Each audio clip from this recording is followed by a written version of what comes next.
Every day, a young fisherman named Syracuse sets out to fish off the coast of Ireland. One day, he finds a young woman in his nets. He helps her, and when she regains consciousness, he is relieved to see that she seems unharmed.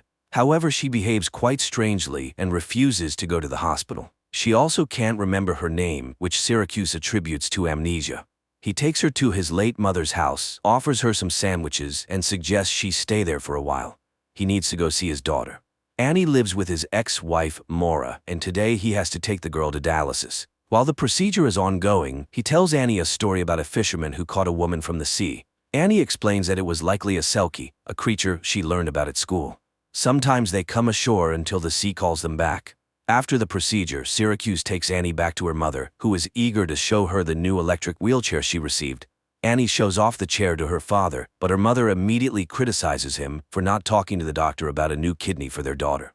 The next morning, Syracuse finds a woman washing clothes in a stream, singing in an unknown language. She asks if she can come with him, and he lets her board his boat. On the way, she says her name is Ondine, which means from the water.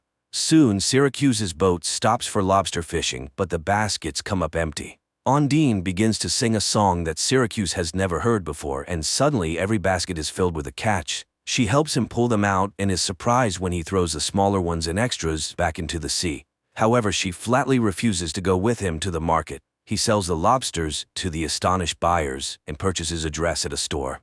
Then he heads to pick up Annie from school. On the way home, he continues the story about the fisherman and the woman from the sea. She sings to the fish and he catches them. Both are happy. Annie thinks it's a dream because everything seems like his dream coming true. Moreover, no one knows the language she sings in. After dropping his daughter off at home, Syracuse heads back, not noticing that the curious girl is following him. He gives Ondine some clothes and food when he reaches the house and finds her talking to his father, who asks how long she'll be staying in his house. Hearing that it's up to him, Syracuse decides she'll stay forever to live with him happily ever after, like in the fairy tale he's been making up with Annie. After seeing everything with her own eyes, Annie goes to the library and asks for books about selkies. Meanwhile, Syracuse goes to church to confess, admitting he's an alcoholic, even though he hasn't drunk for over 2 years. Lately, he's been haunted by a dream where he attends the funeral of his ex-wife's new husband, Alex, after which he reunites with Maura, who still struggles with alcohol problems.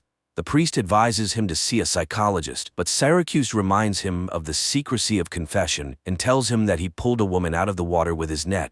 Now he's hiding her from everyone else. The priest asks him to come to Mass as there's no other way he can help him. Meanwhile, Annie is studying legends about selkies. Ondine cleans the cottage and then examines the new things Syracuse brought her. She's particularly intrigued by the fishnet stockings, which she stretches over one hand, making them look webbed. The next day, Annie goes to her grandmother's cottage and sees Ondine swimming. The girl boldly approaches the shore and declares that she knew all along. The story about the fisherman and the selkie isn't a fairy tale. Annie tells her about her illness and asks her to heal her, but Ondine doesn't know magic and says so. The girl asks a lot of questions, and Ondine likes the lively and straightforward child. Annie asks her to always tell the truth, because what's the point of friendship otherwise? She's very curious about what it's like underwater. Is it better or worse than here? Ondine says it varies, but singing is easier there. Annie shares everything she's learned about selkies from the books. They can stay on land for up to 7 years until they find happiness with a human. Then she abruptly shifts the conversation to her grandmother because her father still misses her very much. Remembering her mother, Annie prepares to go home, and Ondine asks her to come back again. Syracuse also goes to the library to borrow books about selkies, only to find out that Annie has already taken them. Meanwhile, Annie meets up with the neighborhood kids who show off their bikes, and she lets one of the girls play with her wheelchair before it runs out of power and rolls into the water. The kids abandon Annie, and she has to make her way home where she's met by Alex. He recharges her battery and tells her that selkies were invented in his homeland of Scotland, but the girl insists that Ondine speaks a different language. Meanwhile, Syracuse finds Ondine on a pontoon in the middle of the bay and offers to take her back to his boat. He asks her to hold the tiller, but when a patrol boat speeds by, Ondine hides and steers the boat with her foot. Syracuse teases her, noting that she manages just fine with her feet. She starts singing again as he pulls up his net and discovers it's filled with a bountiful catch of salmon, which his nets usually can't catch. Before he can fully enjoy his luck, Syracuse sees the patrol boat returning. The wildlife officers find the salmon and demand to see the nets he used to catch them. He shows them the usual nets for catching salmon, but they're completely dry, meaning he's telling the truth. However, the men notice Ondine hiding in the hold. She confirms that Syracuse caught the salmon in an ordinary net, and they leave the boat. Relieved that the officers believe their story and that nothing happened when Ondine was seen by people, they head to the harbor together to sell the catch. Syracuse offers to buy her a gift, and she asks for another dress, which she'll choose herself. On the way to the store, they run into Annie, who's thrilled that their story isn't just a fairy tale. The girl helps Ondine pick out an outfit while the townspeople gawk at the pretty stranger through the shop window. Later, Annie arrives at her grandmother's house, which looks festive and cozy thanks to Ondine's efforts. Ondine offers to teach the girl how to swim, and she agrees since she'll have someone from the sea by her side. They both play in the shallow water when Ondine suddenly sees something in the water and asks Annie to get on the raft. She pulls out a bundle, which Annie calls Selkie clothing. According to legend, if she buries it in the ground, she'll be able to stay on land for 7 years, provided her sea husband doesn't come for her. After listening to Annie, Ondine buries the find in the greenhouse, and Annie counts the steps to remember the exact spot. Later, she tells her father about it and advises him to watch out for strangers. Meanwhile, they all head to the local festival by boat, and Ondine denies Annie's claim that she can grant wishes because she's not really a Selkie. Upset, Annie pretends that her wheelchair brakes have failed and falls off the pier, hoping to test the truth of her words. Ondine jumps in to save her and pulls the girl to the surface. Syracuse carries Annie home and hands her over to Moore and Alex. Later, Ondine tells Syracuse that the wheelchair's brakes work just fine and that Annie was testing her ability to breathe underwater. He confesses that he used to drink heavily, but one day he returned from a trip to find Annie's mother sleeping next to their unconscious child. They saved the girl, and he decided that one of them had to stay sober at all times. Meanwhile, Moore tells Annie that a dark-haired stranger has been looking for the fisherman's girlfriend, which causes the girl to have a nightmare. Meanwhile, Syracuse and Ondine become intimate. Later, he goes to confession and admits to the priest that he sinned with Ondine the night before, and now he fears the luck she brings because he's long lost hope for the best. He knows that something wonderful or terrible will happen, and he's afraid of both. After the conversation, the fisherman steps outside and is approached by an unknown man who starts asking questions about Ondine. Syracuse ignores him and walks away. That day, he takes Annie to dialysis as usual, but when they return home, no one is there. Maura and Alex had been out drinking at the nearby pub. Syracuse takes the girl there. Finally reaching home, he finds the doors broken in and Ondine nowhere to be found. Syracuse searches the shore and eventually finds her hiding. She reminds him of the Selkie's husband and says he's here to take her away. Meanwhile, the intoxicated Maura is riding her daughter's wheelchair and, despite Alex's warnings, is determined to make it home on it. Syracuse hides Ondine in a secret cave behind the waterfall, offering to grant her a wish, but her only wish is for Annie to get well, so he wishes for her to be able to stay. Meanwhile, the man searching for Ondine is driving around town and gets into a car accident, colliding with a car driven by the intoxicated Maura. Alex is thrown through the windshield. Annie, however, manages to buckle up, but still sustains injuries. Syracuse and Ondine, driving by, recognize the car. Syracuse screams and rushes at the medics as they load Annie onto a stretcher to take her to the hospital. Later, they find the girl in the hospital and learn that she's undergoing an immediate kidney transplant from Alex, who, by a stroke of luck, was a compatible match. Meanwhile, the unknown man meets Ondine in the hallway. He wonders why she speaks their language because neither of them belongs here.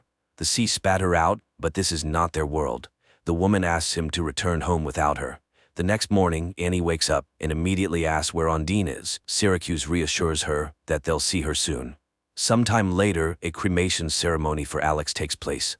Maura scatters his ashes over the sea, regretting that this time she can't blame her ex-husband for everything. She asks him to take Annie, but demands that he get rid of Ondine, and she forces her husband to drink to Alex's soul.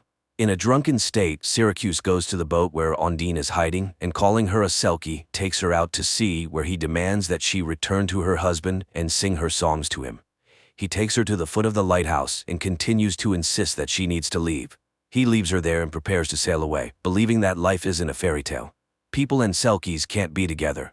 Ondine asks for a chance to say goodbye to Annie, but he sails away. As dusk falls, the log she's sitting on gives her silhouette the appearance of a woman with a tail. Waiting for nightfall, she jumps into the sea. In the morning, the priest wakes up a depressed Syracuse, who realizes he's made a big mistake. He brings Annie from the hospital to his home. The girl comforts him, saying that Ondine will come back because she left something here. Later, Annie watches TV, where the Icelandic band Sigur Rós is performing, and suddenly Syracuse recognizes the words. He realizes that Ondine was an ordinary woman and rushes to the lighthouse. At first he can't find her anywhere and runs along the shore, shouting, but soon he sees a fire where Ondine is warming herself. At first she says she's a sea creature who found her magical clothes and buried them so she could stay forever with the family she loves. But Syracuse demands the truth, and then Ondine admits that she was a courier delivering illegal substances from Romania. She was in a boat with a backpack full of substances when the police closed in. Her guard threw her into the water because he couldn't swim. She swam until she couldn't anymore, and then she drowned. But she got caught in Syracuse's net. The girl tells him her real name, Ioana. The fisherman takes her home where criminals are already waiting, having taken Annie hostage. Syracuse tries to fight them off, but he can't handle two armed men. The girl told him the story about the Selkie's clothing buried in the greenhouse, and the men demand to be shown the spot. Everyone heads to the greenhouse to dig up the goods, but they find nothing because Annie has hidden the Selkie's clothing elsewhere. Ondine promises to stay with Annie, and she admits that she hid the package in the lobster crate. Everyone heads to the boat, but when the criminals lift the basket, Annie reminds Ondine that she's a Selkie, and they are not. Ondine throws one of the villains overboard. He drowns while Syracuse throws the other Romanian into the water, disarming him. The arriving police arrest the criminal along with Ondine, who faces deportation unless she gains citizenship, or she could get married. Later, Annie goes to confession and says that her father's getting married soon. Even though she wasn't a real Selkie, but you can't marry a seal, can you? In the final scenes, a girl in a white dress and a fisherman in a suit sail off on their boat for a honeymoon, bringing to life the fairy tale about the happiness of a human in a Selkie. That's where the movie ends.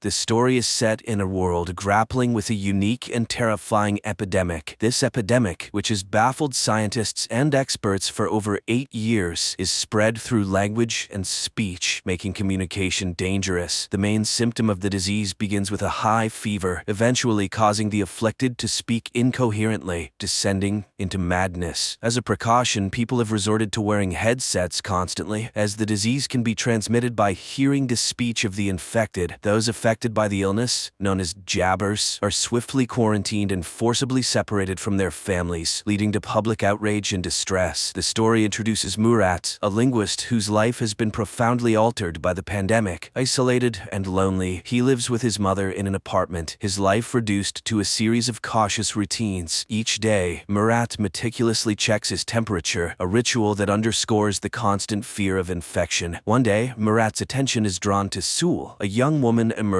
in a book. At a bus stop, time seems to stand still as Murat is captivated by her presence. However, the moment is broken when she notices his prolonged gaze. Realizing he's been staring, Murat awkwardly shouts that no bus is coming and quickly departs, heading back home. The narrative continues as Murat, despite his reluctance, leaves his home to buy soap for his mother. While at the supermarket, he encounters an old woman who suddenly turns around and speaks incoherently, a clear sign of being a jabber.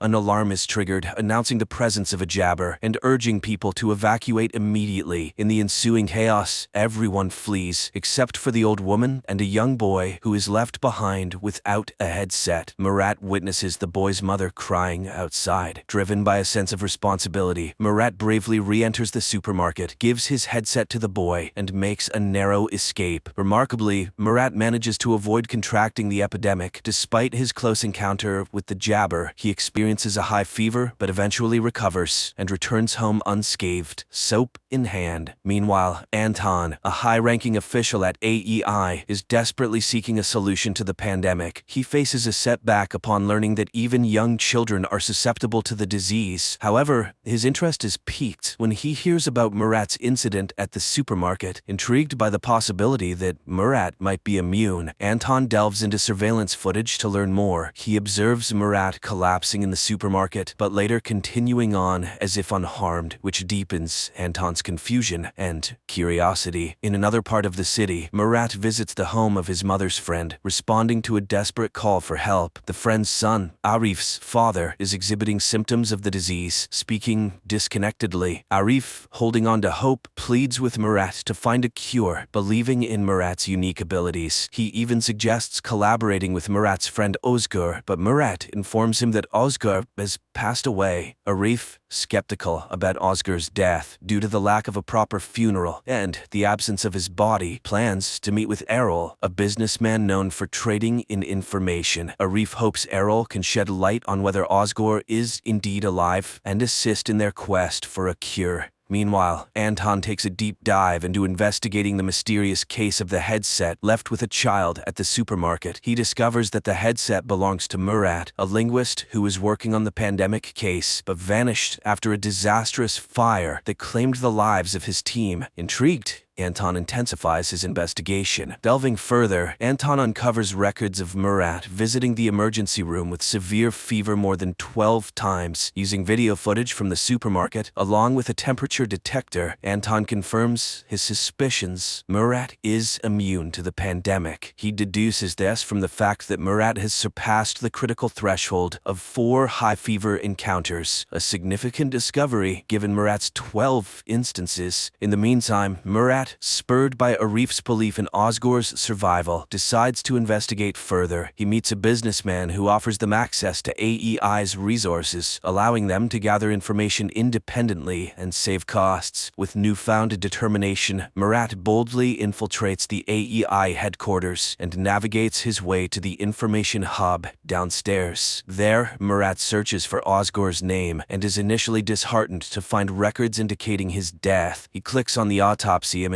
expecting the worst, but is surprised to see an unrecognizable burnt face with no identifiable tattoo on the wrist. This absence of a tattoo, which Murat knows his friend had, rekindles his hope that Oscar might still be alive. Before leaving the hub room, Murat impulsively searches for his own name in the database. To his shock and dismay, he discovers video footage of himself from the supermarket incident. Realizing the potential danger of this discovery, Murat hastily exits the room, unable to delete the record. His escape is filled with anxiety and urgency, knowing that his presence in the AEI database could have unforeseen and dangerous consequences. Soon after, Anton, fueled by his significant discovery regarding Murat's immunity to the pandemic, eagerly approaches his superior to share his findings. However, his excitement quickly turns to frustration when his superior dismisses his claims, cautioning against spreading unverified rumors. Frustrated by this response and determined to pursue the matter further, Anton decides to take matters into his own hands. He acquires the address of Murat and his mother's home, although under a false name, and sets out with his men to capture Murat. Upon arriving at the destination, they find Murat's mother answering the door, mistakenly assuming it might be her son. However, the AEI forces swiftly invade the home, scattering throughout the house and the apartment complex. They strategically position themselves, lying in wait for Murat's return to spring their trap.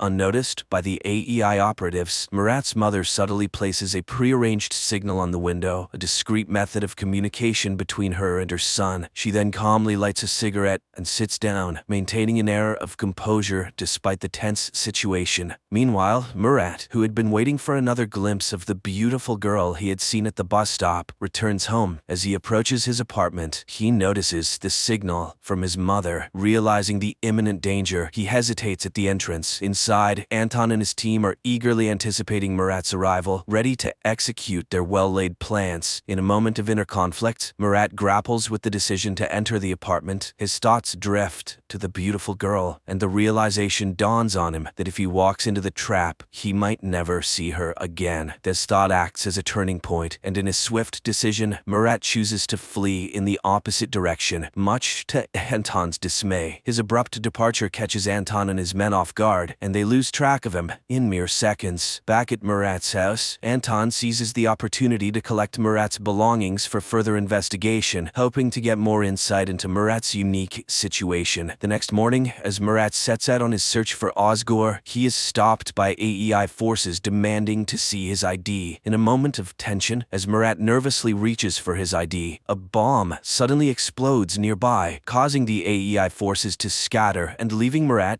unattended. Seizing the moment, Murat heads to a location where he believes he might find Oscar. However, his hopes are dashed when he discovers Osgore is not there. Speaking with the man who made Osgore's distinctive tattoo, Murat learns that since Osgore's death, others have been imitating the tattoo, diminishing his chances of finding Osgore. Meanwhile, Anton meticulously reviews tape recordings overnight and stumbles upon a recording of Murat claiming that he's incapable of jabbering, even if he wanted to. This revelation prompts Anton to rush to AEI to share his findings with a colleague. However, upon his arrival, Anton is informed that his boss Fazil is waiting for him. In a confrontational meeting, Fazil sternly instructs him to withdraw from the case. During this time, Murat finds comfort in a conversation with an old man who offers him a drink. As they share this moment, the old man tries to alleviate Murat's guilt over his wife's tragic death, which occurred after she was affected by the pandemic. He reassures Murat that it wasn't his fault. Murat listens in silence, eventually sharing his plans to venture into Zone 6 in his relentless search for Osgore. Soon, Murat seeks the help of Errol, a man introduced to him by Arif. Errol is known for his willingness to do anything for money, and Murat needs him to create a false ID. They arrange to meet the following day. Afterward, Murat visits Arif's house, where he expresses his determination to find Osgore and their shared goal of discovering a cure for the epidemic. Before he leaves, Arif's grandmother generously gives him some money, while his mother, having no cash, gives him her necklace as a token of support. However, their movements do not go unnoticed. One of Anton's men spots Murat and promptly informs Anton, who instructs his team to tail him discreetly. The next day, Murat meets Errol, as planned, to collect his forged ID. Just as they complete the transaction, Errol receives an alert that AEI forces are closing in on their location. In a frantic rush, they escape, successfully evading Anton and his team, who later search the warehouse to no avail. With his new fake ID in hand, Murat heads to the subway station, bound for the less monitored Zone 6. He smoothly passes the initial security checkpoint using the fake ID. However, his sense of safety is short-lived, as a security guard becomes suspicious upon recognizing Murat's face from wanted posters in the subway. In a coincidental twist, Sul, who Murat has been longing to see again, suddenly appears in front of him. To his astonishment and delight, she kisses him right there in the subway, creating a moment of confusion for the pursuing security guard. This unexpected encounter leaves Murat feeling ecstatic. Holding hands, they continue their journey on the subway, embarking on a path filled with uncertainty, yet united in their unexpected connection.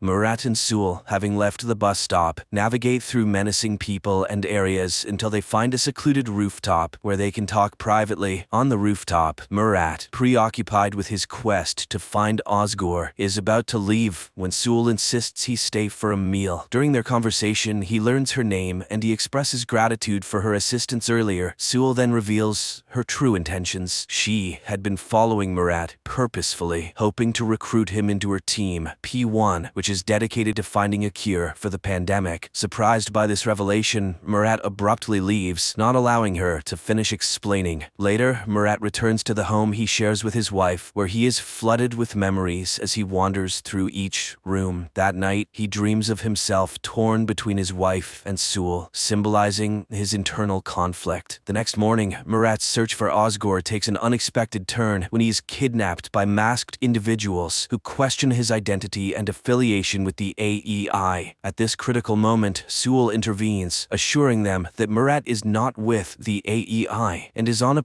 personal mission. Murat convinces them of his intentions, and they agree to share information if they cross paths with Osgore. Sul then brings Murat to his studio where she works, and after apologizing for the earlier misunderstanding, she hosts a podcast. In the broadcast, she discusses the AEI's cruel practices, relating them to the unjust death of her boyfriend, and concludes by emphasizing the importance of finding a cure to end the crisis. Meanwhile, Anton retreats to his house, where his wife and son are quarantined in the basement due to the pandemic. While there, Anton senses he is being watched. Upon investigating, he finds no one, unaware that Fazil's right-hand agent is covertly observing him from a hiding spot. Somewhere else, Murat and Sul's journey through the pandemic-stricken streets of the city continues. While walking downtown, Murat demonstrates his unusual resistance to the pandemic by briefly removing his headset near Jabbers, showcasing how his skull heats up without experiencing the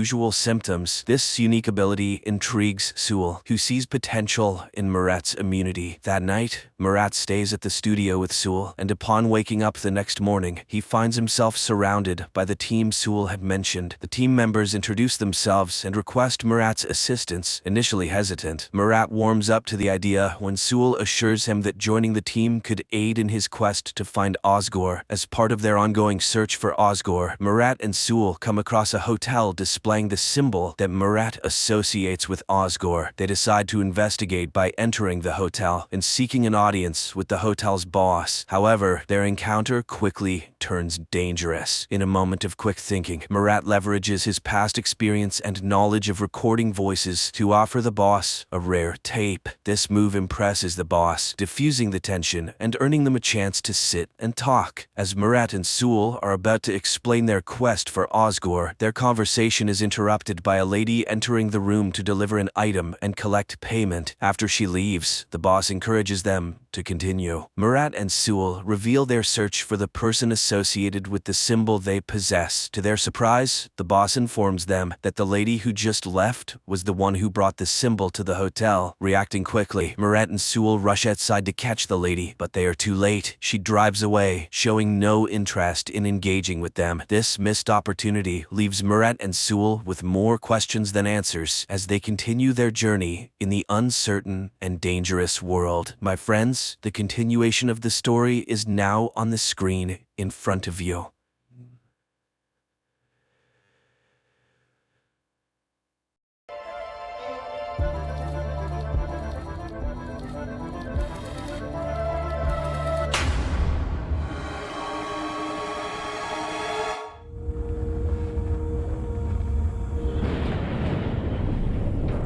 One day, the ruler of the Murakami province receives a warning from a neighboring feudal lord who has decided to seize a mountain to build a castle there. However, Lord Murakami orders the messenger to be killed and prepares to defend the village. Sometime later, the mountain is besieged by the neighbor's army, confident in victory and mocking the lord, whose face is hidden behind a mask. He sends his soldiers into battle, but the small group led by the Lord standing before them extends their hands forward, and the entire army falls, destroyed by an unknown weapon that literally pierces their bodies.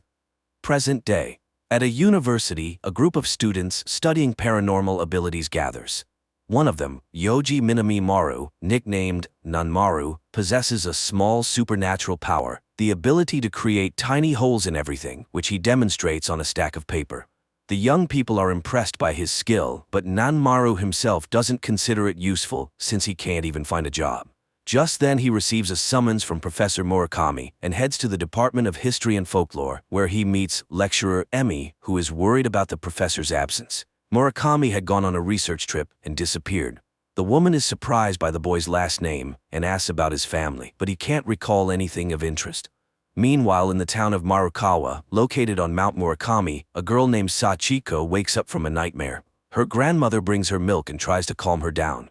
Back at the Paranormal Enthusiast Club, there's a disagreement, and one of the boys remarks on the uselessness of Nanmaru's ability. The boy gets upset and recalls how his grandfather taught him to punch tiny holes in objects by shouting, believing his grandson was special. At this moment, he is found by student Emi, Tagai. The thing is, Emi, while researching his genealogy, discovered a common ancestor in the boy's family and the professor's. She asked Nanmaru to help search for him, as the last case Murakami studied was the murder of their ancestor. The boy's parents can't help since their family moved away from there a long time ago. In the morning, they show him a model of the village made by Tagai, and Emi tells an ancient legend in which Nanmaru's ancestor betrayed Lord Murakami, leading to his death in battle. However, the professor found a written account that during the battle, all the enemies perished, with only one person on Murakami's side. And 10 days later, a festival took place on this spot, which would be very strange if the residents had betrayed and killed their lord. Tagai draws everyone's attention to the shape of the mountains around the village, as if they were artificially created. But who could have done such a thing back then? Later, Nanmaru demonstrates his ability to his new friends, which greatly impresses them. Meanwhile, in the town of Marukawa, an official notices a strange black circle on a window pane. He reaches out, and his hand seems to be cut off, and then the man's head splits as if struck by a spherical object. At the university, Emi asks Nanmaru to show his ability and tells him that the professor also learned to punch holes in objects before he disappeared. However, they were much larger.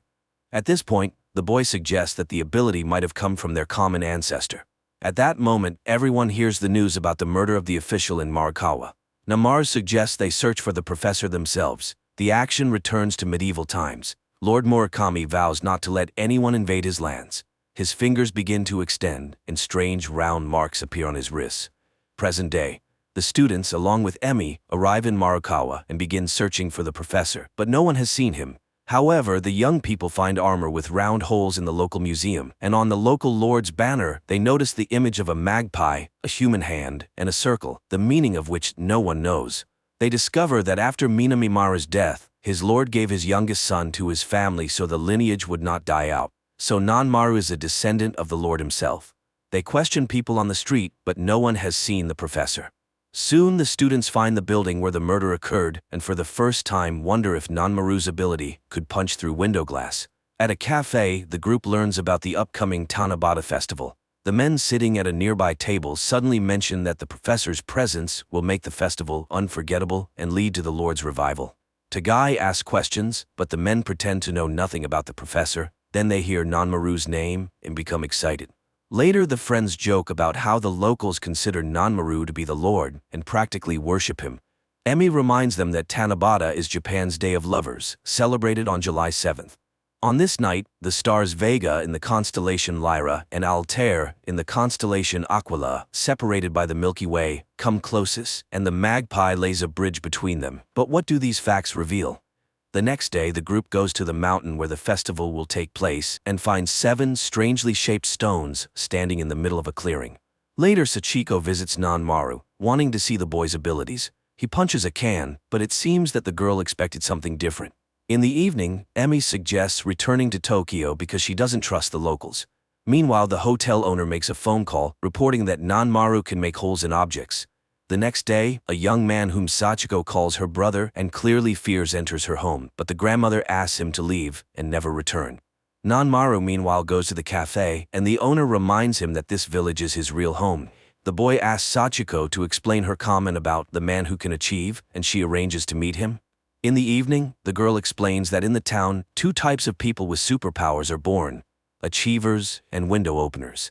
There are only 5 of the former, including Nanmaru, but the latter are those worthy of becoming priests of Mount Murakami. The boy doesn't understand what's so exciting about this since the hole is so small, but the girl abruptly cuts him off. She just wants to live a normal life. After all, she is a window opener. Meanwhile, Sachiko's brother Takashi is walking among people and encounters some local guys. Emi notices a strange glow over the mountain. She and Tagai head there and see a group of people in white robes, dancing with torches in a clearing, summoning someone. Meanwhile, the guys beat Takashi and, pulling off his hat, see a stone embedded in his forehead. They leave him on the road. Emi and Tagai sneak closer to the dancers and see a masked man performing some kind of ritual. After the people leave, the pair approach the stones and realize there are only 6. It means that each day of the festival, 1 stone will disappear. At this moment, Takashi raises his hands and his attackers lose their legs. Another group of people in white arrives at the mountain. Meanwhile, a newspaper article is published about the outrage of local residents protesting the construction of a golf course on the mountain's peak, as this place is sacred to them. At this time, the people in white capture Emi and Tagai, but she shouts the professor's name and one of the men uncovers his face. It turns out to be the village head, who led the Tanabata ritual passed down through generations in the Murakami family. They apologize and ask her to describe what she saw. Emi recounts the first group that had already been there. Returning to town, she asks the students to leave while she stays to find the professor, as she is sure he is alive. In the morning, Nanmaru says goodbye to Sachiko and exchanges emails with her. Later, Emi sees the students off just as Takashi arrives at the hotel and realizes that the boy has left. Noticing that the hotel owner is making a call, he smashes the phone. He finds out the boy's address in Tokyo and leaves. He later finds Nanmaru at the club and begins teaching him how to use his power. He raises his hands and a sphere grows between his palms, which he calls a sphere beyond reality. It can easily dismember a person or another object. Nanmaru follows his advice and creates his first sphere. Seeing its size, Takashi runs for water and, trying to pour it over the sphere, breaks the bucket. He then convinces the boy that they are chosen. All of this is witnessed by Nanmaru's classmate, Aki. Later, Nanmaru writes to Sachiko, and she advises him to stay away from her brother. At the cafe in Morikawa, unknown men in black suits arrive, which the owner immediately reports to the town leader. He orders everyone to keep their mouths shut. On the same day, the professor calls Emi, apologizes, and tells her that his window has opened. He assures her that he didn't kill anyone and says goodbye to her. In Tokyo, a meeting takes place with a politician who wants to run for a higher office. While he is speaking to the assembled crowd, a man with a masked face enters the university building and places his long-fingered hands against the wall. Suddenly, a huge black sphere appears on stage, right in front of the politician. The man reaches out to it, and his body is immediately sliced in half. Meanwhile, Emi returns to Tokyo, and Nanmaru demonstrates his new abilities, which frightens his friends. After all, this is how the murder in Morikawa happened. That night, Sachiko visits her grandfather, who has round marks on his arms and a stone grows in his forehead. Meanwhile, the person who ordered the politician's murder, known as the Baron, watches the footage of the event and praises his subordinate for coming up with such a way to dispose of an undesirable person, but the murder in Morikawa was unnecessary. Therefore, he needs someone more obedient. That morning, Takashi comes to Nanmaru again to suggest that he participate in a project to train people in superpowers. A significant number of people attend this paid seminar.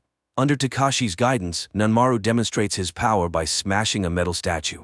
This causes unprecedented excitement among the audience. Nanmaru himself is delighted with the fee he received, unaware that Takashi and his accomplice, host Yokihara, earned hundreds of times more.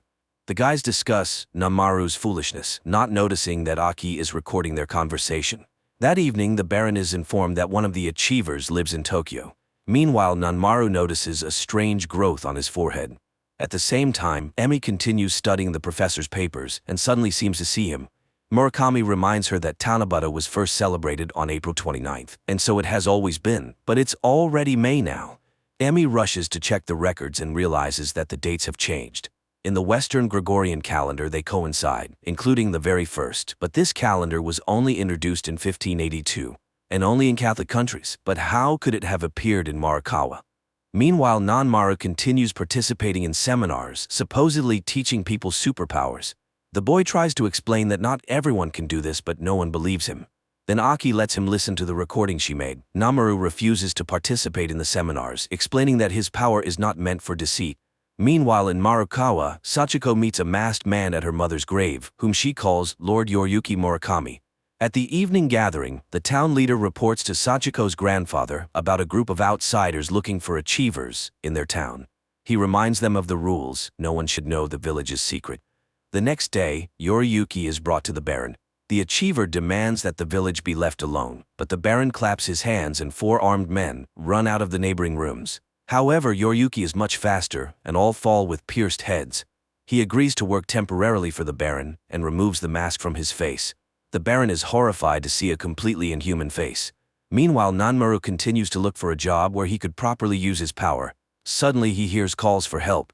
Passers-by have found a child in a locked car. They locate the mother, but she has lost her keys and cannot open the vehicle. Seeing the boy losing consciousness from the heat, Nanmaru uses his powers to smash the car's window. People are impressed, and the mother thanks the savior. Later, he sees a news report about the incident, but these same shots catch the attention of Takashi and Yokihara. They begin vandalizing the signs of establishments with problems. TV reports about them start to appear, raising social issues. Everyone discusses the unknown boy, whom they nickname Chisel. The police start an investigation. The Baron is displeased with the commotion, but Yoriyuki assures him that he knows who is responsible. Meanwhile, in Morikawa, people believe that Takashi is behind all this. Sachiko's grandfather and the professor ask the girl to go to Tokyo.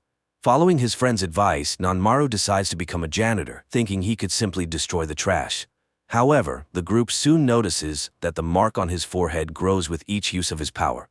One day, Sachiko arrives in Tokyo. She confesses to Emi that the town lied. The professor was there all along. Now he hands his assistant a letter of apology through Sachiko. She explains that all the town's residents have been having nightmares. Their conversation is interrupted by Nanmaru's arrival. The girl notices the mark on his forehead, but the boy doesn't understand her hints. He points out the place where Takashi might be. At another seminar where Takashi continues to deceive people, a delegation from the town arrives and demands that these activities stop. Takashi, pointing at Namaru, accuses the boy of wanting to monopolize the gift, and no matter how much Namaru yells trying to explain the truth, people don't listen. Then Sachiko steps forward. She accuses her brother of lying and calls him a killer. Takashi raises his hands as if preparing to create a sphere, but at that moment a loud pop is heard and a huge hole appears in the window. Yoriyuki, standing below, calls Takashi to him and the latter runs down. He orders Takashi to stop deceiving people, but the seminar attendees don't want that, so Yoriyuki instantly creates a massive sphere and blows off part of the roof. He explains that no one can develop this gift, even after thousands of years of training, and shows his hands. But upon noticing Nanmaru, he suddenly declares that the boy must be erased. Sachiko shields him with her body, and the blow strikes the ground. Later, the townspeople explain to Nanmaru that Yoriyuki Murakami would have been the ruler of the settlement in ancient times. Now he eliminates disobedient telekinetics. That's why he took Takashi away. Uncontrolled power is a threat to the village's existence. Nanmaru doesn't understand. Hasn't anyone ever used the gift for good? But he is abruptly cut off. Later, Sachiko and Nanmaru have dinner together, and he shows her Tokyo at night. Nanmaru receives his first job order for trash removal. That night, Sachiko asks for permission to stay with him. She explains that the village residents fear the dark side of the gift and shows Nanmaru her back, scarred and disfigured. The girl also shows him a family photo that includes Yoriyuki, who once looked like a normal person and loved her mother. However, according to village customs, the girl was married off to another. Her father couldn't accept that his children exhibited a weak power, constantly harassing his son and forcing him to train. Her mother, tired of the constant strife, asked Yoriyuki, who had become the mountain's priest, for help. He began training Takashi, who eventually created his first sphere. The boy started visiting the priest frequently, which didn't please his father. After gaining his gift, Takashi became aggressive and took out his anger on his little sister. When everyone was on the verge of breaking down, Sachiko began having dreams. One day she overheard an argument between her father and Takashi in the garden and caught her brother standing over her father's bloodied body. Takashi insisted he didn't do it, but their mother expelled him from the house. The grandfather and the village residents covered up the incident. One day her mother went to the mountain, asking the girl to bring Yoriyuki, who had already lost his human form. On the way she talked about her nightmares, but he confessed that everyone saw them. They reached the mountain, where her mother left this world. Afterward, Yoriyuki left the village, only returning when he learned that a developer wanted to desecrate the mountain. Takashi wouldn't have been able to do it, being too small-minded and self-centered. She's glad that Nanmaru sees the gift in a positive light. Meanwhile, the police start investigating the disappearance of their officers. One detective constantly recalls the incident on stage and meets Aki, who insists that the spatial sphere is no mere trick. Suddenly, Namaru suggests to his friends that they shut down the project, believing the gift is too great for mere trash removal.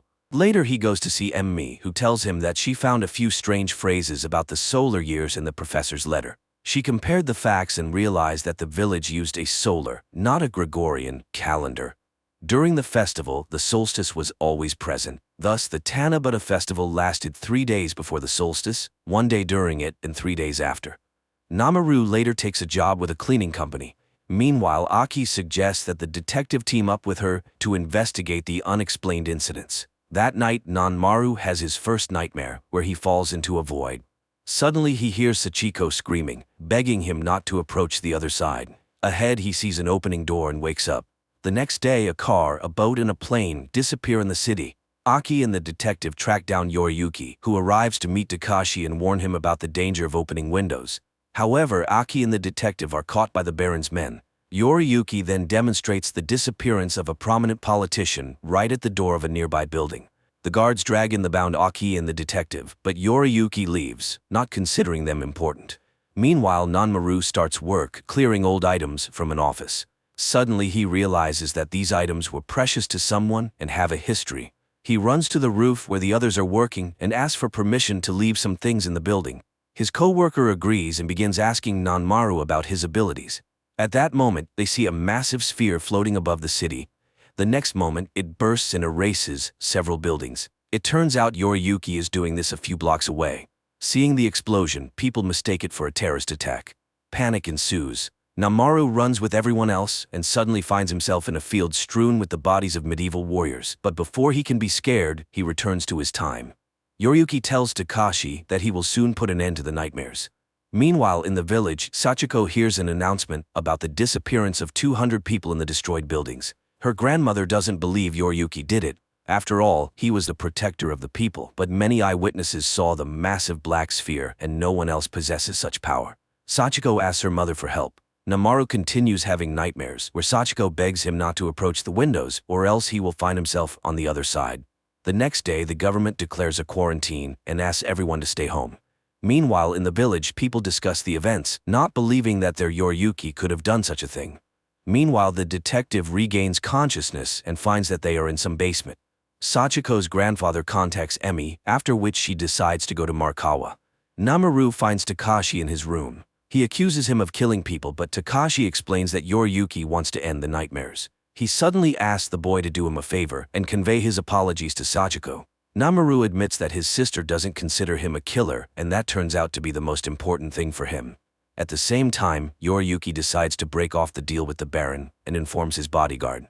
Before leaving, Takashi gives Namaru a piece of paper with the address and plan of the place where Aki and the detective are being held. He goes there and arrives just as one of the bodyguards forces the detective to shoot Aki. But then the Baron calls, ordering him to come immediately. Namaru distracts the remaining guard by creating a sphere and tries to free the captives. However, there is another guard who points a weapon at him. The detective tries to interfere and the gun falls, wounding the guard. The men struggle and Namaru creates a sphere, preparing to send it at the guard. But Aki screams, the boy comes to his senses and he breaks through the wall. He frees the captives and leads them out. Later he notices that the stone in his forehead has grown and realizes that he almost killed someone recently. Meanwhile, Yoriyuki tells the Baron that he needs to experiment with the sphere's precision and flight range. After he leaves, the Baron realizes the danger of the monster and plans to go to the Prime Minister. But at that moment, the city center is engulfed by a giant sphere and a massive hole in the ground appears where the building stood. The next day, all channels broadcast news of the deaths of people in the newly formed craters. The government urges residents to stay home. However, Namaru goes to meet his friends, who are joined by Aki. Namaru recalls Yoriyuki's words about getting rid of the nightmare and promises to go all the way to find out what he meant. Gathering together, the group heads to Markawa, where they are met by Sachiko and a delegation of locals. Namaru recounts Yoriyuki's words about the nightmares, but none of the locals hurry to explain.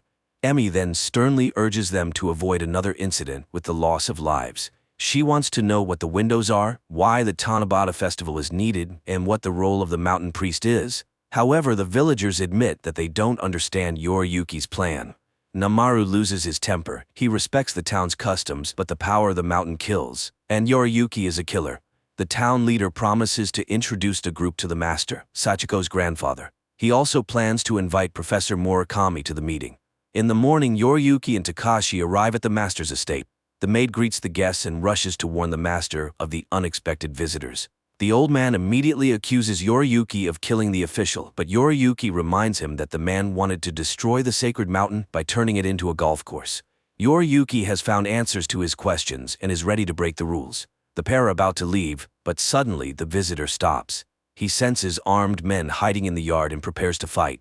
The Baron's men open fire, but the bullets don't touch Yoriyuki. The maid rushes to her master.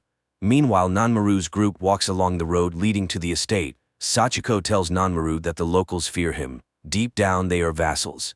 The town leader thanks Tagai for the model of their area, saying the professor told him it helped solve the problem. At this time, in the master's house, Yoriyuki distributes the exits to attack the enemy from different sides. Meanwhile, soldiers burst into the master's bedroom and open fire. Yoriyuki tears them apart with a sphere. Namaru's friends hear the shots and run to the estate. The Baron's assistant brings in reserve troops and orders the estate to be surrounded.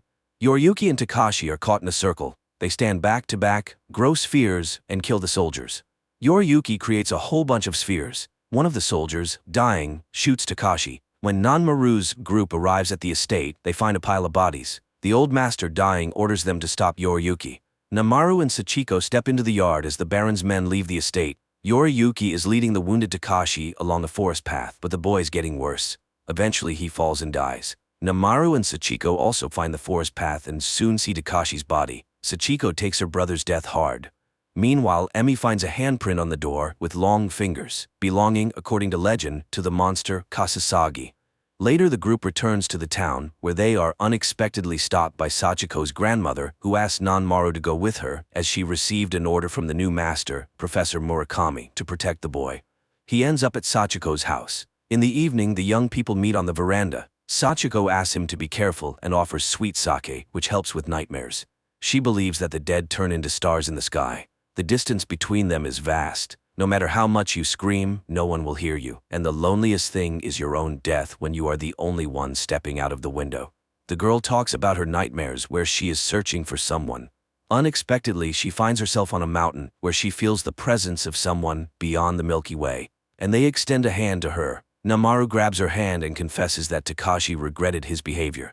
Sachiko, however, hopes that her brother did not go into the darkness alone.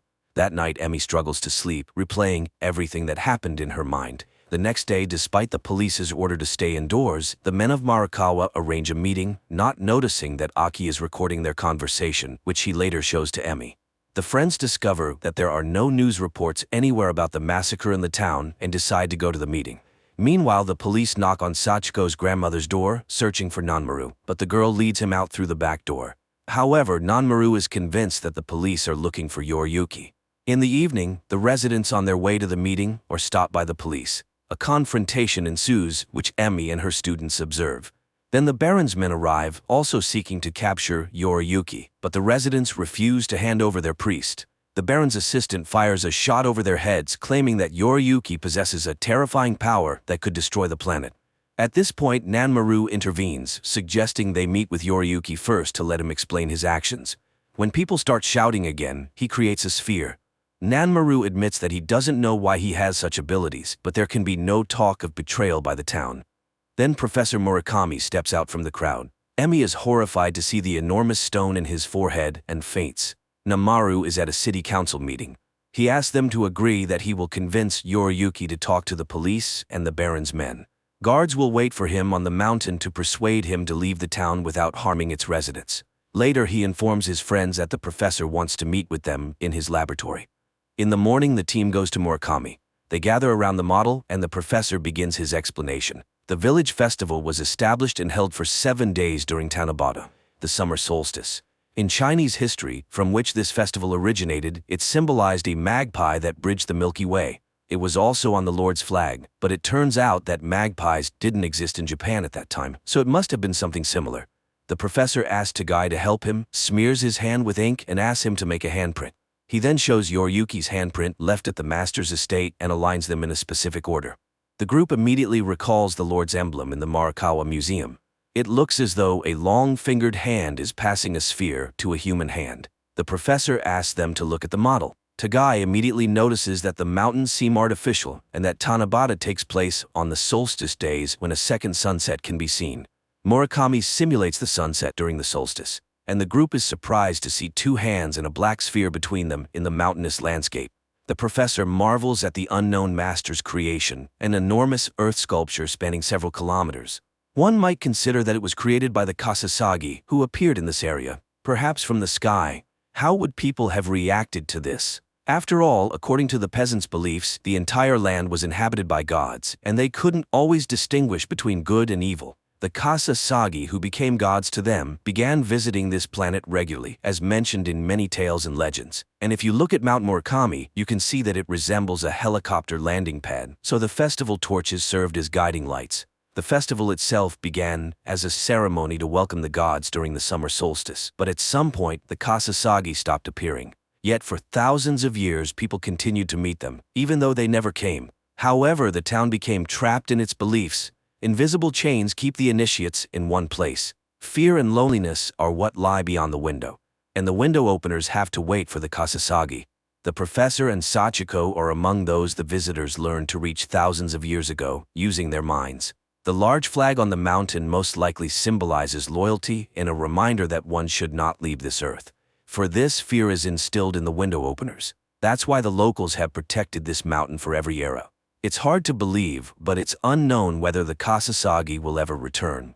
They may have died long ago. The next morning, the guards on the mountain come out for breakfast, and later Emi and her students arrive.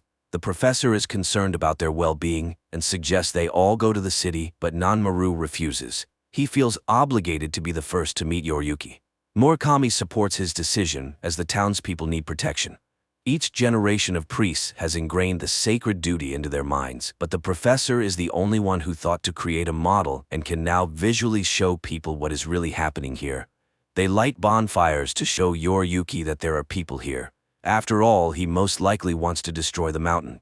That would end everything, but the people are becoming hostages. In the evening, the students and Namaru go on watch.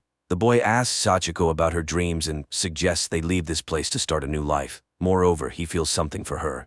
At that moment, the Baron's men appear. They haven't waited for Yoriyuki and demand to know where he is, otherwise they'll start killing the townspeople. The professor is outraged and even creates a sphere, but then one of the Baron's soldiers shoots his comrades and removes his helmet, revealing himself to be Yoriyuki. Those who haven't seen his form before scream in fear. The Baron's assistant tries to shoot him and immediately dies from a sphere. Yoriyuki admits that he always imagined the black sphere as a trash chute. He simply pushed those who posed a threat to the village into it. But now, he doubts that. The ancestors, the Kasasagi, might have contacted their descendants many times, but most of them didn't develop the ability to leave with them unharmed. He believes that his ancestors were from other stars. They possessed knowledge and logic foreign to Earthlings. But what if it's not a window but a gate? And by entering the sphere, you can be transported to the ancestors' planet? That's why he changed his plans.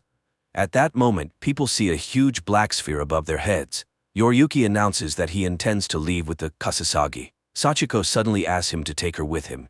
The dark world is calling to her, and she wants to find peace. Nanmaru reminds her of her dreams.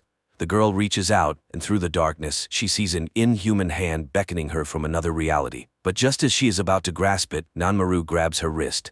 Yoriyuki shakes his head.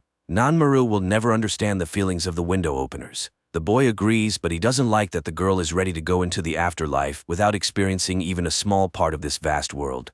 Here there is wisdom, mistakes, and attempts to start over. The world is thousands of years old, and compared to that, all superpowers are insignificant. He doesn't want her to leave and asks her to stay. The girl agrees. She remembers how her mother once left for the sphere. Yoriyuki also recalls that moment and promises to wait for her. The sphere begins to grow, and Nanmaru orders everyone to run. The people rush down the mountain while Yoriyuki stands under the sphere, waiting for it to consume him. A massive explosion occurs. Nanmaru's team manages to take cover in the forest, and the town's electricity goes out. Time passes. Tagai enrolls in graduate school. Emi and Murakami resign from the department and now live together in Marikawa. Aki has become an independent internet journalist and now lives with the former policeman. The people of Marikawa quickly reconstructed the area where the mountain once stood. Namaru has opened a company where people exchange items without using money. It's strange but highly successful. He no longer uses his abilities, which means his appearance will remain unchanged. One day he goes to Marikawa, where a festival is scheduled to take place in the evening. After all, the festival continues in the hope that someone will come from the Milky Way, and Sachiko lives in her house, always waiting for Nanmaru. The series is based on the manga by Hitoshi Iwaki, the author of the famous Parasite. While the middle of the plot may drag a bit, the finale ties everything together and thoroughly explains the events on screen, which is a rare feat in modern cinema.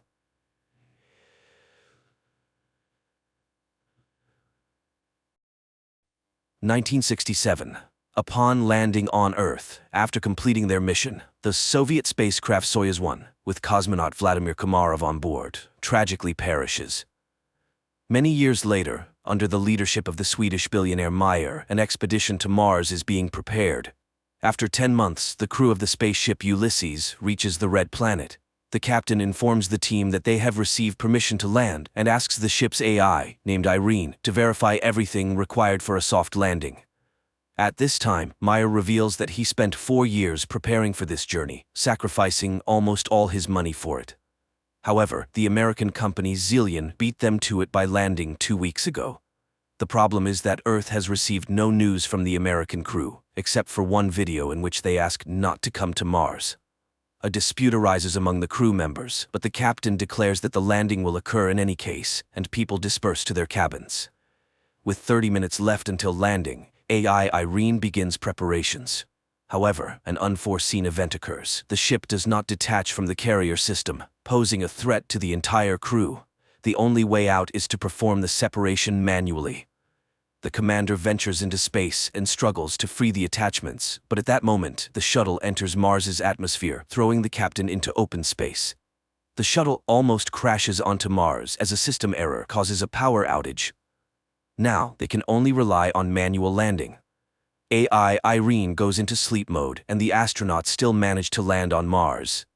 They succeeded, but their fuel is depleted, and Irene does not restart. Without the onboard computer and life support system, they have only a day to survive. Alessandra mourns her deceased husband when she sees a figure in a spacesuit through the window. After diagnosing the ship, it becomes apparent that too much fuel was consumed during the landing, and now the ship cannot return to orbit. The only option is to wait for the solar panels to power the generators, but there's a storm on the surface, and it will take 2 days, time they don't have. At this point, Simon mentions the American ship Zeta 1, which beat them by 2 weeks. It likely crashed, but there are probably batteries left. The rover sets out on a journey while those remaining on the ship try to restart the system. Engineer Basil recalls that the AI has an energy-saving function. He initiates a reboot, but Irene doesn't start. At this time, the rover finds the wreckage of the American spacecraft and one surviving solar panel, but there is no sign of the American crew. The astronauts head back but spot an unconscious person in a spacesuit. Despite their ship running low on oxygen, Jana insists on transporting the person. Nearby, they find the black box from the American spacecraft. The team arrives at the ship, but Jan refuses to let them inside, stating that 4 survivors are better than 8 corpses, so he won't open the doors. Alessandra tries to persuade the man when the discovered astronaut wakes up, and at that moment, AI Irene activates and opens the doors. Upon examination, the found astronaut knows nothing about the American crew, as he is Vladimir Komarov, a Soviet cosmonaut born in 1927 in Moscow, carrying out the orders of the USSR government. He doesn't know how he ended up here but is not willing to reveal any secrets. Komarov confidently answers questions that are consistent with his time, raising the suspicion that he may have post-traumatic stress disorder.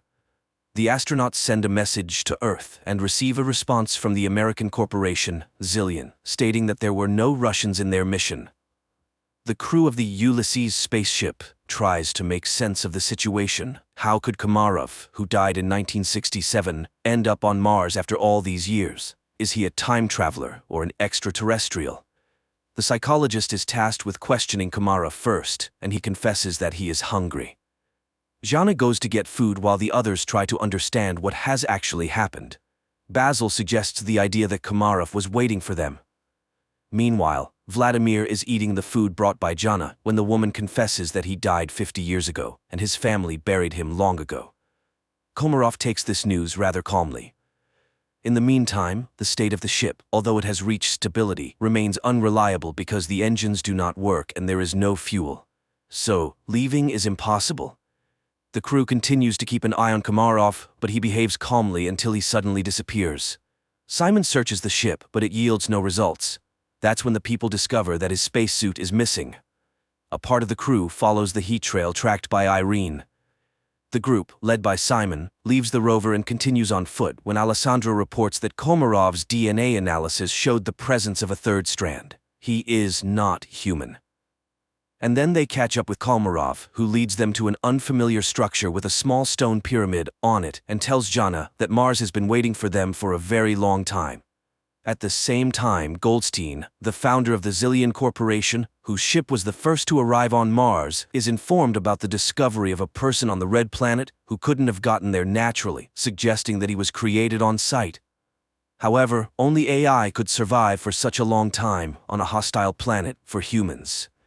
This implies the need for further study. Meanwhile, Komarov cannot explain how he opened the door and found himself in the location where they discovered him. AI, Irene conducts an analysis of the structure and determines that it is identical to Earth structures from ancient civilizations. It means that someone was inspired by human civilization, or humans borrowed these elements from extraterrestrials. The ship's crew increasingly ponders whether they will be able to return home when they notice the landing of Goldstein's second ship. Soon, the captain of the ship, Gemma, establishes contact and promises to help them return to Earth. However, Meyer does not trust Goldstein and advises hiding Komarov from competitors. Jana brings Komarov a uniform so that he does not stand out when the visitors arrive, and he requests that they trust him.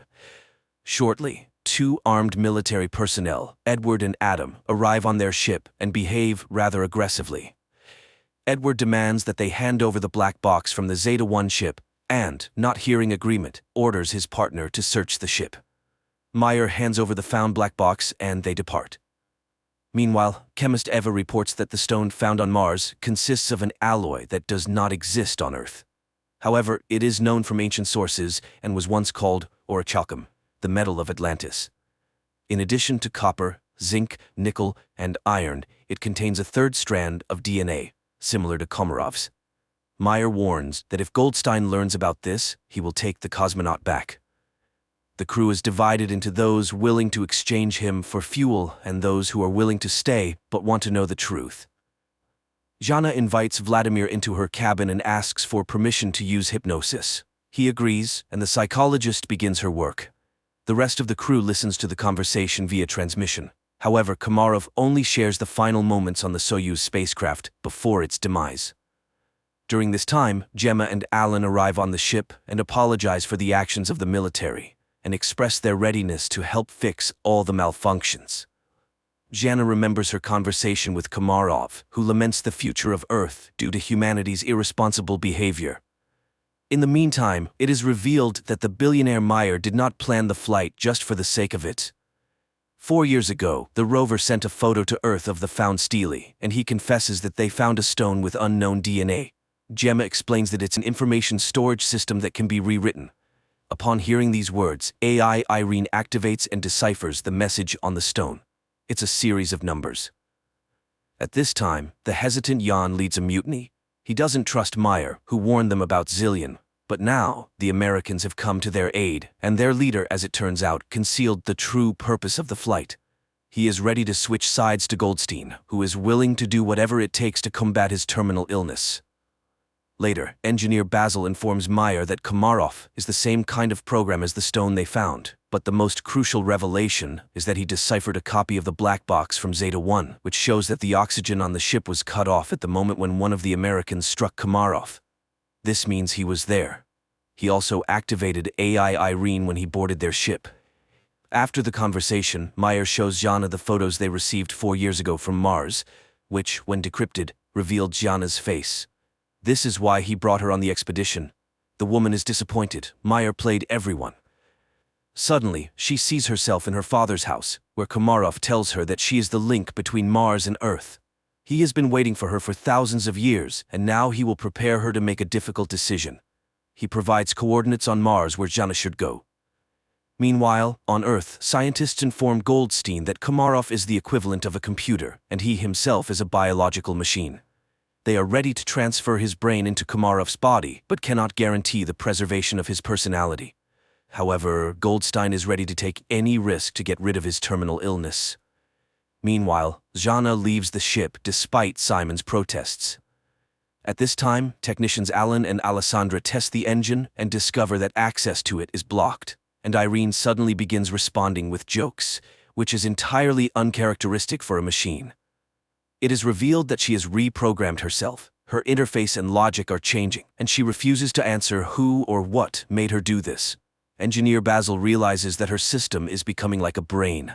Irene confesses that she is evolving. In the meantime, Jana finds a small stone pyramid, and Simon forcibly makes Gemma accompany him in the search for Jana. Jan discovers his absence, and after contacting Simon, receives an order not to let anyone inside. Just at that moment, American military personnel arrive, demanding that they hand over Komarov. Jan is willing to open the entrance, but the rest of the team opposes it. Meyer asks Basil to send a message to Goldstein, hoping that he may be more reasonable than his people. However, Irene has blocked communication with Earth. The engineer realizes that radical measures will have to be taken, but Jan still opens the doors, and the military personnel enter. Basil begins to reboot Irene, just as the Americans find Komarov, but then the lights go out, and the astronaut disappears. Meanwhile, Jana, stumbling, falls from a hill. She regains consciousness but discovers that her leg is trapped between rocks, and she cannot free herself. At this moment, the enraged military officer demands that the crew explain where Komarov went. He begins to beat people, demanding to summon the captain. Desperate, Zhenya screams, "Is her destiny to die in a pit on Mars?" But she is found by Simon and Gemma. Alessandra notices an approaching storm. The military officer is preparing to leave the Ulysses ship, leaving the people in danger. Suddenly, the lights start flashing, and the newly appeared Komarov asks to take him back to Earth. Simon, Gemma, and Zhenya go together to the place indicated by Komarov and find an entrance to an underground bunker, very similar to the Petra tomb. The psychologist feels where to go and leads the couple. Soon, they find real water, but this is not what Komarov wanted to show them. Meanwhile, on Earth, Goldstein tells the nurse a story about the study of Mars. People were searching for green men, but it's all much simpler. He tells the story of the loyal dog Hachiko and compares Komarov to him, who was created by someone 100,000 years ago and left on Mars, where he faithfully waited for his owner to this day. At this time, on Mars, the astronauts find a wall made of human bones and realize that they are not the first people on this planet. It's not Earthlings colonizing Mars, it's the Martians who came to Earth, depleting the resources of the Red Planet. A tragedy unfolds on the Ulysses spaceship. The cowardly Yan grabs a gun, intending to get on the American ship at any cost to return to Earth, and shoots Komarov. Zhenya immediately falls in excruciating pain and Gemma flees. Alessandra tries to help Komarov, and Simon helps Zhenya, but the Russian cosmonaut dies, and Zhenya stops breathing too. Then Simon removes his helmet and, surprised by the presence of air in the cave, performs artificial respiration on her. The girl regains consciousness. Gemma walks toward the Ulysses ship when she's informed of Komarov's death and the approaching storm. Meanwhile, Meyer secretly goes in search of his crew members because the Americans refuse to take the billionaire's team back to Earth. At this moment, a recovering Zhenya sees the light in the bunker and leads Simon to it. Upon coming out, the astronauts see a figure in a spacesuit in front of them and recognize Komarov. Meyer finds the entrance to the bunker and catches up with Simon and Zhenya while heading toward the light. He is amazed by the presence of a living Komarov who suddenly tells them that everything ended here a long time ago. People realize that this is the North Pole of Mars, but how did they get here? Komarov explains that this planet was once inhabited by a species that went extinct because it went astray. And that species was humans. A group of survivors settled in this place but ended up killing each other when resources ran out. The rest of them flew back to Earth. Plato called them the Atlanteans. Komarov continues to talk about how he waited for thousands of years for Zhenya, who embodies qualities of both branches, human and Martian AI. Only she can save humanity from themselves. She must decide whether humans deserve a second chance. Their conversation is interrupted by the military officer who intends to take the psychologist back to Earth. The American aims his weapon at the cosmonauts, and Zhenya seeks help from Komarov. Suddenly, the military officer starts gasping for breath and falls. Upon returning to the ship, Simon orders them to prepare to depart. Meanwhile, Gemma from the Zillion ship tries to contact her associates, but none of them respond. She decides to fly back to Earth alone. The Ulysses crew heads to her ship, trying to establish contact with her and informing her about the deaths of the military personnel, but she doesn't respond. That's when Meyer starts speaking, recalling their past relationship, and confesses that he's no better than Goldstein because he's willing to do anything to ensure his name remains in history, even betraying his team. However, she's not like that. She won't be able to live knowing she has ruined people. Suddenly, Gemma's voice is heard, asking them to hurry. Goldstein has heard that Gemma has decided to take the Ulysses crew back to Earth and has blocked the control panel of the Zeta 2 ship before takeoff. The people on the ship prepare for their impending demise, and Zhenya asks Mars what she should do. Everything she saw and heard on the Red Planet flashes through her mind, and, with sheer willpower, she removes the control panel's block. Suddenly, an armed military officer appears in front of the ship, intent on damaging the engines with his weapon. Simon is about to step out to stop the madman, but Zhenya beats him to it. She aims the weapon at the American, but informs him that Mars will be the one to kill him. The military officer falls. The countdown for liftoff begins, and Zhenya realizes that there's no time to return. She bids farewell to the crew, confessing her love for Simon. The ship takes off. Suddenly Meyer notices that it's dark at the North Pole of Mars. This means that they couldn't have been there just a few minutes ago. They truly were at the North Pole of Mars, but in the distant past when the red planet was still suitable for life. At the same time, Goldstein is informed of the ship's return, and he's beside himself with rage, declaring that he will go to Mars himself, and that's where the first season ends.